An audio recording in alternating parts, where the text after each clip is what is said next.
Masayang araw, mga ka-PL. Limpak-limpak na confidential fund at intelligent fund ng Office of the President. Binisto po mismo ng COA. Hala ka ngayon, Yor. Mukhang may hahanapin din sa'yo ang taong bayan. Ito na ang pagkakataon natin, mga kababayan, na tanungin din siguro po natin kung nasaan din napunta ang malaking confidential fund ng Office of the President.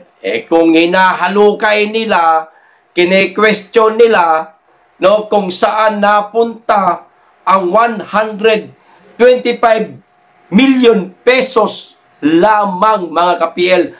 Kapiraso lamang po itong confidential fund ng OBP. Aba, may karapatan din po siguro ang taong bayan na magtanong kung, teka, Mr. President, saan nyo rin po ba ginamit yung malaking confidential fund ninyo?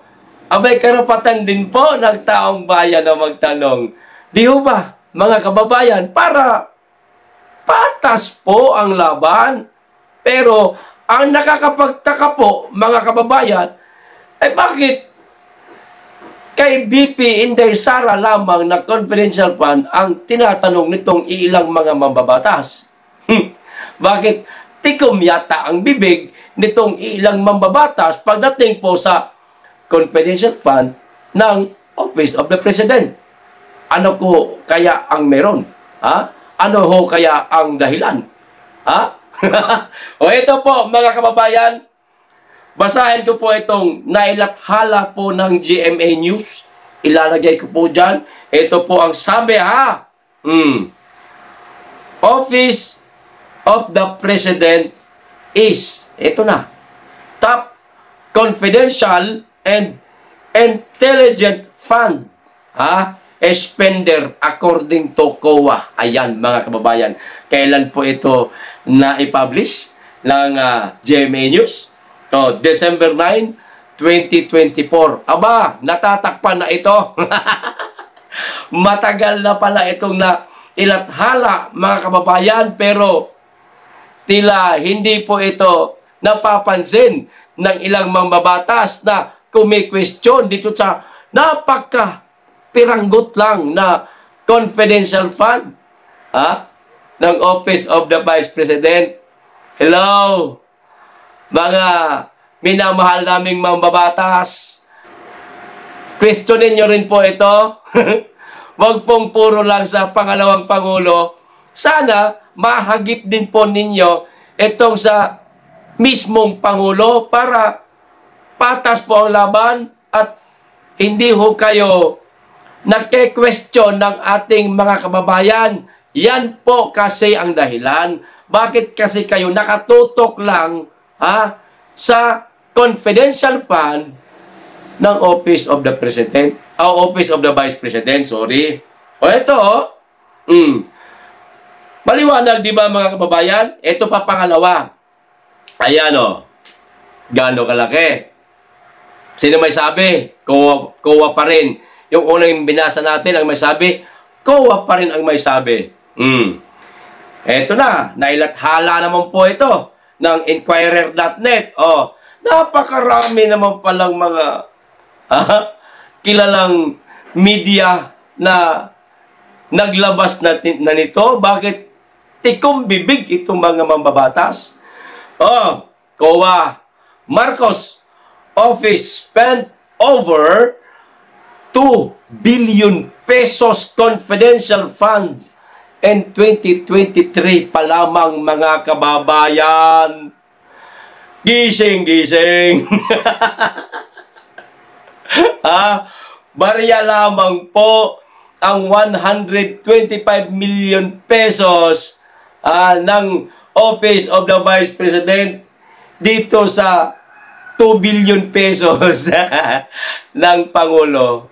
Sige nga, mga mababait, magagaling na mga mambabatas, Sir, Madam, mawalang galang na po. Baka, pwede nyo rin po itong tutukan.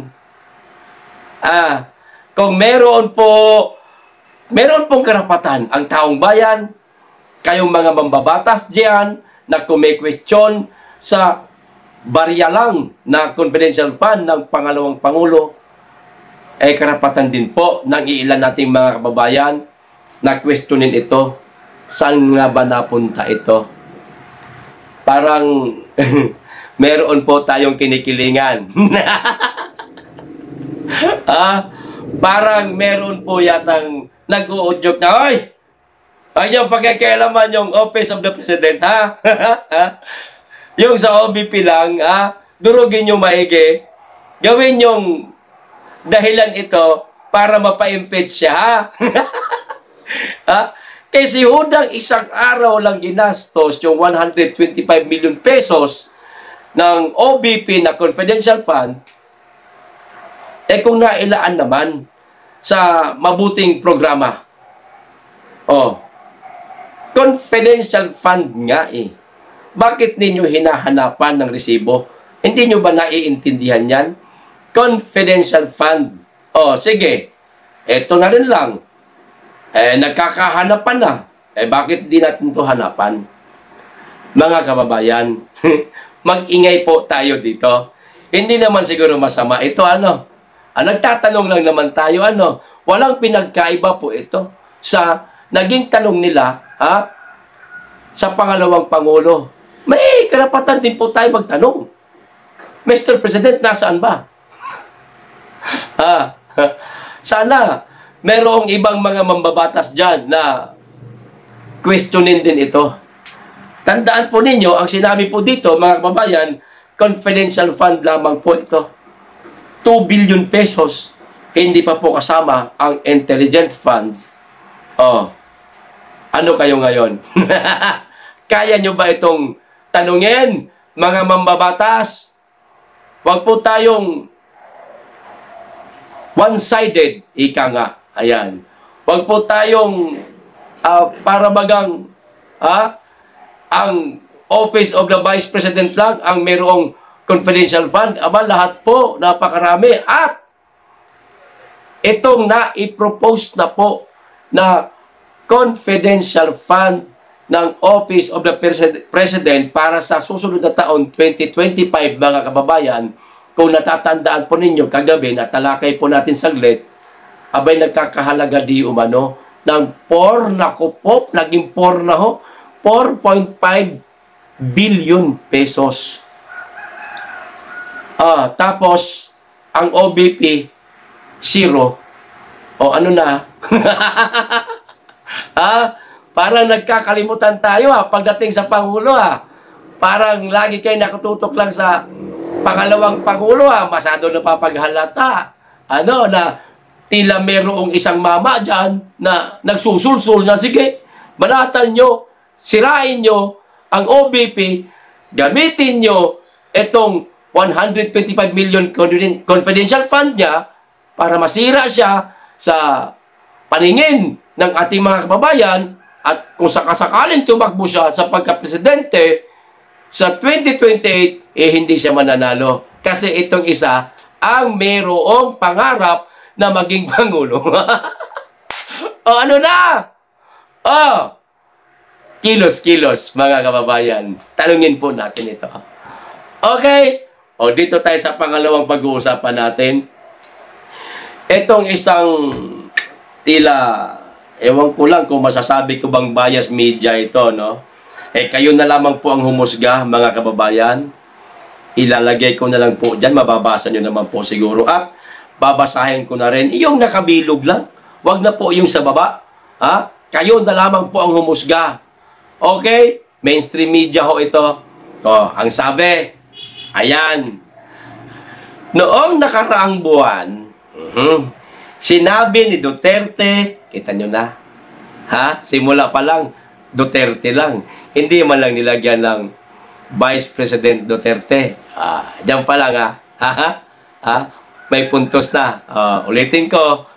Noong nakaraang buwan, sinabi ni Duterte na may plano na siyang ipapatay. Kita nyo na, sina President Bongbong Marcos, nakatagpa talaga, mga kababayan. Ano to, sipsipan? Nagtatanong lang. Ipapatay si President Bongbong Marcos Jr., First Lady Lisa Araneta Marcos out at House Speaker Martin Romualdez. Pinagmumura rin niya ang mga ito. Ano po ang sabi nila? May plano daw po, mga kababayan, si Vice President Sara Duterte na ipagurgor etong tatlo. Teka, sandali. Klaruhin po natin, News 5. Mawalang galang na po sa inyong tanggapan. No? Kayo po ay napakalaking mainstream media, no? Na napakaraming taong nakasubaybay po sa inyo. Ayusin naman po sana natin yung ating pagbabalita. Wala naman pong sinabi ang pangalawang Pangulo na plano niyang ipapatay o ipagurgor etong tatlo. Walang ganun po. Ang sinabi lang ng pangalawang Pangulo, pag or kung. Diba? May pag or kung. Alin man dyan sa dalawa, ang saktong ginamit ng pangalawang Pangulo, parehas lang yan. Sabi natin, pag ako pinagurgur, may kinausap na ako, wala siyang sinabing tao, wala siyang sinabing sino man yung mga manggugurgur na yan, wala siyang binanggit, tao man ito, hayop, mali natin, baka leon pala yun. Pag ako, pinagurgur, gurgurin mo rin sila. Ang hirap patunayan yan, kung tao man yan, o baka naman dumirekta ng pagdadasal ang ating pangalawang Pangulo sa Ama na Ama. Pwede naman ganun, di ba? Ama, pag ako pinagurgur po nila, baka naman pwedeng gurgurin mo rin sila sa karma. O ganun ba? Di ba, mga kababayan? Pwedeng ganun. Kaso, etong iba nating mga kababayan, mga kapil, masyado pong diniinan. Masyadong ginalingan yung kanilang pagbabalita. Ayan. Para alam nyo na, para mali natin, baka gusto talaga nilang siraan ang pangalawang Pangulo, kaya gawin na natin to, ganito ganyan. Di ba? Siraan natin to. Mali natin, baka yun ang motibo nila. Pero kung ano man talaga ang tunay na motibo nila, kung meron man o wala, sila lang po ang nakakaalam niyan. Malay natin, baka nagkamali lang rin sila dito sa kanilang inilabas na balita. Malay natin, di ba? Pero, syempre, malaking istasyon ka eh. Hindi mo ba itatama? Hindi mo ba i-double check? Teka, baka mali ako. Double check ko ito. Di ba, mga kababayan? Sa bagay, may kasabihan po na wala namang perpekto sa mundong ito. Ayos! So hanggang dito lang. Maraming salamat. Mag-iingat kayo lagi at higit sa lahat, mahalin natin ang Pilipinas.